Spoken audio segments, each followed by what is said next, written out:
আসসালামু আলাইকুম। 10টা কচুর ডাউগা দিয়ে রান্না করেছি পাঙ্গাস মাছ মাথা দিয়ে। এখন দেখাবো প্রস্তুত প্রণালী। কাঁচামরিচ, লবণ দিয়ে দিচ্ছি, রসুন জিরা শুকনো মরিচ বাটা দিয়ে দিচ্ছি, হলুদের গুঁড়ো দিয়ে দিচ্ছি। এখন দেবো পেঁয়াজ 2 টেবিল চামচ দিচ্ছি। মশলাটা আমি ভালোভাবে কষিয়ে নেব। মশলা বাটা হয়ে গেছে, এখন মাথা দিয়ে দেবো। কচুর ডাউগা আমি ছুলে ধুয়ে নিয়েছি, মাছ কষানো হয়ে গেছে। এখন আমি ডাউগা দিয়ে দেবো।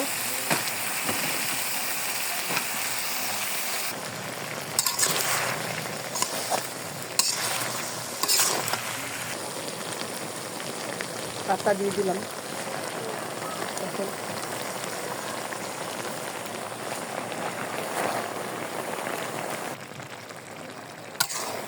অনেক কমে গেছে, রান্না আমার হয়ে গেছে।